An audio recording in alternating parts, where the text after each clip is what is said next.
Welcome to today's episode. We have a very exciting guest online. For those who are just joining the podcast, I'm Nicole Sterling from Sterling Marketing. Most B2B tech companies can get attention, but not enough of it turns into pipeline. We help clients generate over 7 million in pipeline in just 12 months by building demand engines that convert conversations into real sales opportunities. If you want to scale revenue in APAC and beyond, stay tuned. And if you'd like us to map out your fastest path to pipeline in a complimentary 60-minute session, drop roadmap in the DMs or email nicole@sterlingmarketing.net. Now, today I'm delighted to be joined by Paul Wittich from Dext. And I'm going to actually ask Paul to do a little bit of an intro about his role and how it fits into the bigger picture at Dext. So over to you, Paul. Thanks, Nicole. Yeah, so to introduce myself, I am Paul Wittich. I am the General Manager for Dext for Asia Pacific. If you haven't heard of Dext, it's a global business that is owned by Iris in the UK. And Dext provides software as a service solutions to accountants, bookkeepers, financial services business, and also to small businesses that integrate with their accounting software and helps them become more productive and efficient. And I've been here about 18 months now at Dext, leading the team here in the region. Amazing. So tell me a little bit about what major shifts you're seeing in the industry right now that are affecting growth. Yeah, there's a few shifts, and I guess it would be remiss of me not to mention, first of all, artificial intelligence and the role that that is playing. And in this industry, it's more than ever.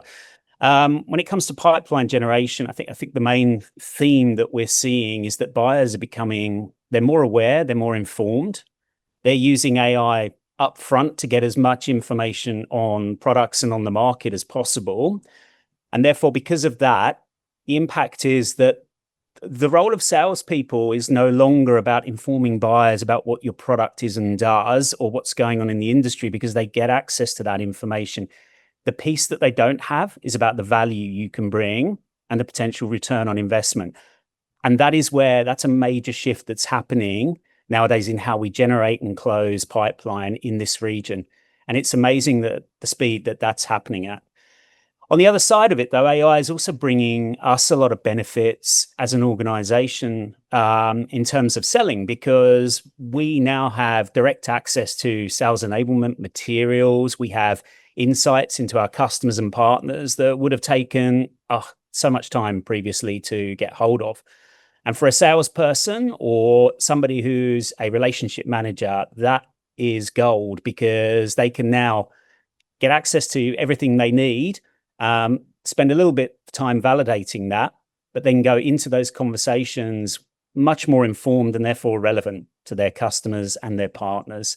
So that's one of the big transitions that I've seen happening in recent times is around AI.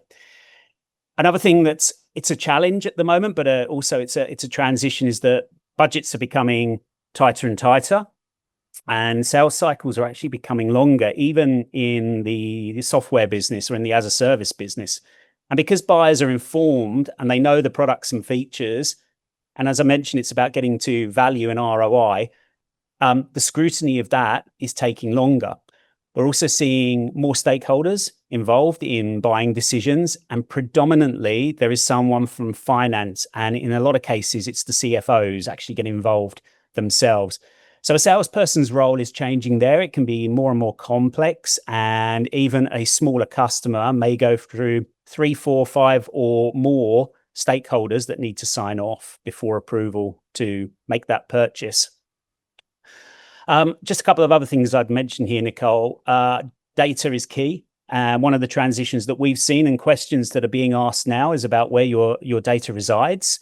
Not just here in Australia, but globally in all the markets that we operate in. You're seeing buyers are very concerned about the safety, the reliability of their data and where you are storing that, because their data that we are storing is also often their end customers' data, which in turn they have a responsibility and accountability for. So that's something we need to be very aware of. We're very proactive here at Dext in making sure that your data is stored securely and with integrity.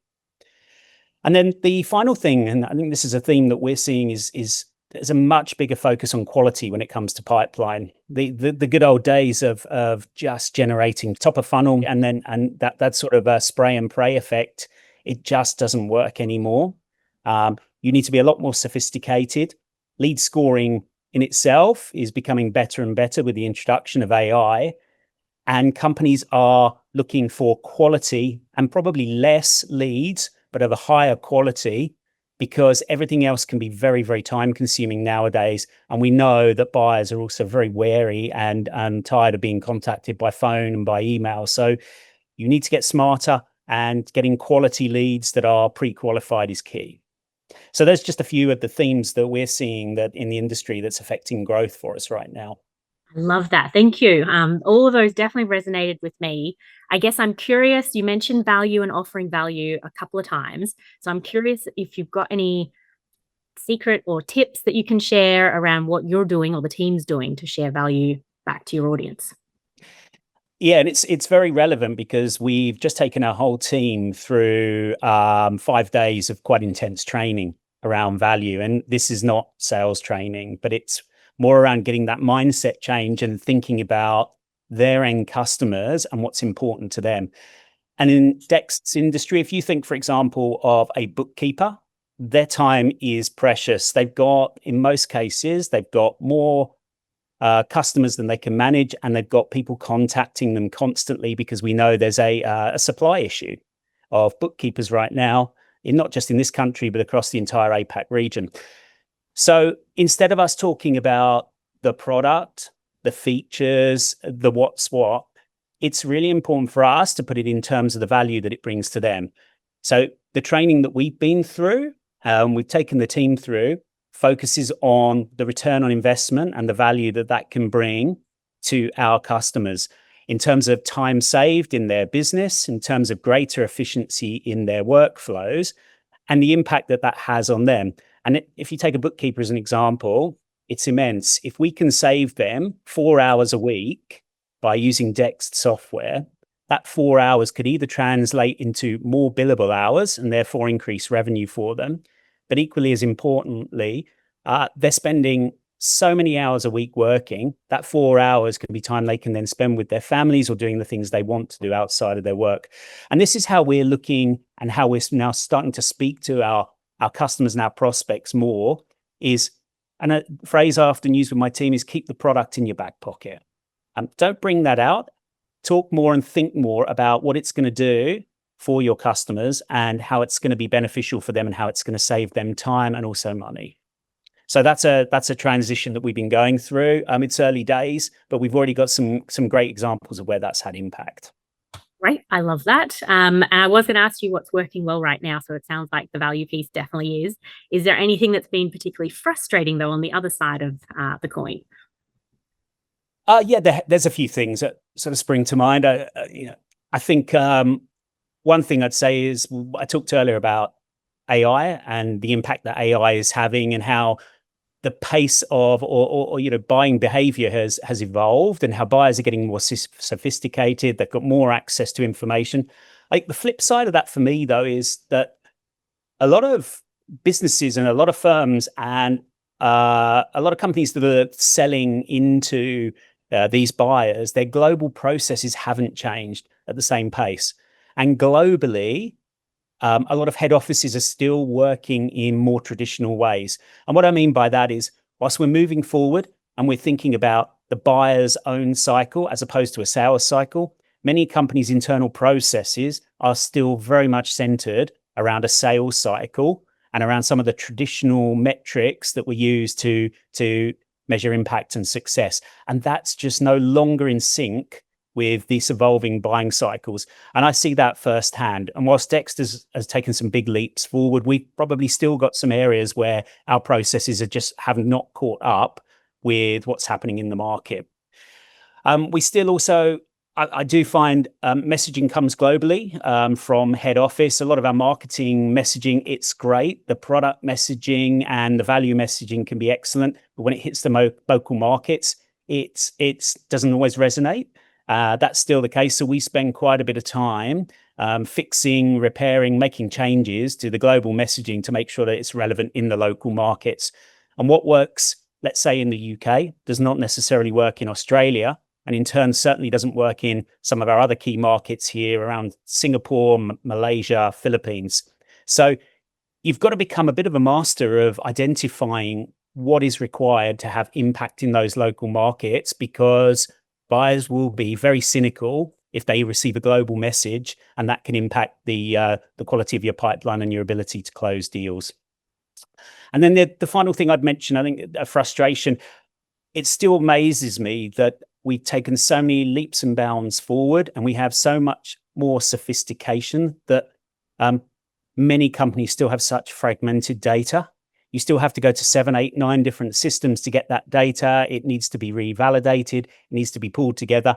And at the end of the day, it can be pretty inconsistent. And this is also something a lot of our customers see and are working with. So a lot of focus needs to go into that data still, and it is still highly, highly broken up. And in order to take that forward, we've got to have a bit of a rethink about the systems that sit behind that, and potentially investments to be able to provide our people and our business with the right quality, consistent data that they can then use to grow their business. Great. I've got one last question for you. So curious about a recent win or loss and what you changed in the next 90 days. I think with the 90-day piece, Nicole, as I mentioned, we've been through a bit of a change, and we're going through that around the focus on return on investment and on value. I had a great example not that long ago of a bookkeeper that we were selling to, or that we were working with, and in fact, that bookkeeper was in Queensland, and the account manager here really struggled to close that sale, and they thought they had it done, and there was a lot of enthusiasm, but it just did not close. And what we found out at the end of the day was that the prospect of the customer had some quite, I guess, some concerns around the pricing structure. And their concern was that they were going to be tied into a long-term contract, and also potentially open to extra costs during that contract. And if they changed the number of end clients that they were working with, it could become extremely expensive. So that concern was not picked up during what I would call the sales process. Whereas moving forward, some of the changes that we're making with our teams now is to focus on the buying cycle. And by doing that, these are the questions and these are the concerns that we can identify up front and make sure that we proactively work with our prospects to ensure that they're seeing the right value. And where they're not, or where they have those concerns, we can go back and we can look for changes that we can make either in our pricing structures or potentially back to our product teams, so that we can be much more closely aligned with our prospects and our customers. That's a big change that's happened. That customer themselves are actually now back with us, which is a great story. And that was a quick turnaround. And it was incredible, just the power of going in and having a different conversation and identifying where they didn't see the value, and working with them on that has made a huge difference. So that's just one example, but I think you'll see as a thread all through this conversation, value and return on investment are everything now, because buyers have so much information at their fingertips that literally the most important thing you can do now is demonstrate that value to them. I totally agree. I don't think we can be useful enough for the end user. There's always more that you can give them, right? Make them a superstar, rock star to their boss, to their team, to their business. So yeah, I do appreciate your time today, Paul. Thank you very much for jumping on the podcast. For anyone else interested in joining, please visit sterlingmarketing.net/podcast. Drop us a note and we will get you on the ROI puzzle. But thank you very much, Paul. Appreciate your time today. Thanks, Nicole.